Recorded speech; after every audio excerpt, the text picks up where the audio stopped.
बच्चों, आप सब कैसे हो? मैं आशा करती हूँ आप सब ठीक होंगी। और आज का आपका जो क्लास है मैं आपको आज पढ़ाने जा रही हूँ आपकी हिंदी वर्णमाला। हिंदी क्या होती है? आपकी राष्ट्र की भाषा है। तो हमें जैसे हमारा जो भारत है उसमें बहुत सारी भाषाएं बोली जाती, पर प्रमुख भाषा जो है वो है हमारी हिंदी। तो आज हम सीखने जाने वाले हैं हिंदी। तो हिंदी में सबसे पहले आते हैं हमारे स्वर। तो स्वर में सबसे पहला स्वर है हमारा अ, और अ से होता है अनार।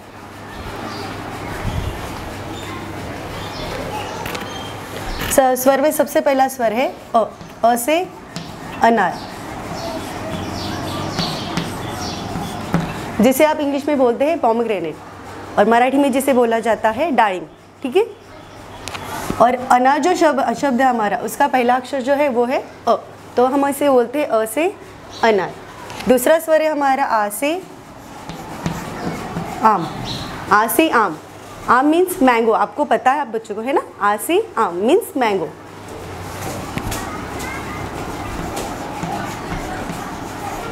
उसके बाद हमारा तीसरा जो स्वर है वो है हमारा ई से इमली, और इसे बोला जाता है छोटी ई। क्या बोला जाता है इसे? छोटी ई। छोटी ई का मीनिंग होता है जिसका जो उच्चारण है वो छोटा होता है। जैसे हम बोलते हैं ई से इमली, ई, ये हमारा ई से इमली। और इमली को आप लोगों को पता होगा शायद, इंग्लिश में इसे बोला जाता है टर्मरिक। क्या बोला जाता है? टर्मरिक। ओके।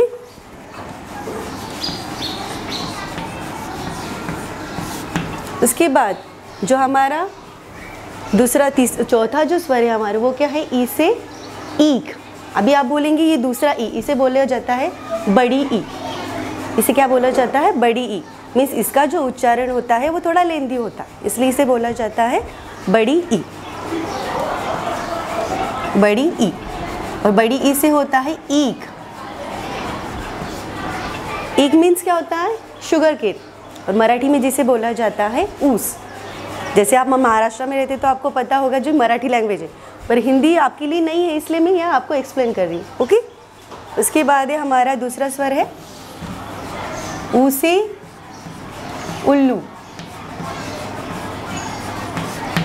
ऊ से उल्लू। उल्लू मीन्स मराठीमध्ये घुबड बोलतात त्याला, और उसे बोलते हैं आऊल। ठीक है। उसके बाद है ऊ से ऊन। ऊन मीन्स, ऊन का अर्थ होता है ऊल, और ऊर मराठी मध्ये लोकर, जिसे आप स्वेटर भी बुना जाता है। उसके बाद है री से ऋषि। री से ऋषि। जो हमारे पुराने ज़माने में जो हमारे संत महंत होते थे, वो जो तपश्चर्या करते थे, उन्हें बोला जाता है ऋषि। री से ऋषि। उसके बाद का स्वर है हमारा ऐसे एड़ी। ठीक है। इसे इंग्लिश में बोला जाता है हिल, मराठी मध्ये टाच बोलली जाती। ओके। तो ए से एड़ी। उसके बाद का स्वर है हमारा ऐसे ऐनक। ऐनक मीन्स आपके स्पेक्टेकल्स, चश्मा म्हणतात। ठीक है। तो इसे बोलते हैं ऐसे ऐनक। इस ए में और इस ए में उच्चारण में फ़र्क है। इसे बोला जाता है ए, और इस ए का उच्चारण होता है ए। इस ए का उच्चारण होता है ए, ऐसे ऐनक। उसके बाद है ओ से ओखली।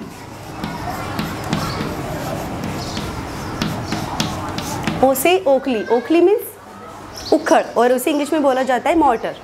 ठीक है। उसके बाद है औ से औरत। इस ओ में और इस औ में उच्चारण में फ़र्क है। इसे बोला जाता है ओ, और इस ओ जो है इसका उच्चारण होता है औ। औ से औरत। उसके बाद वाला हमारा स्वर है अंग। अंग से अंगूर। और लास्ट वाला हमारा जो स्वर है उसे बोला जाता है आहा। आहा से खाली, और ये जो चिन्ह है इसे बोला जाता है विसर्ग।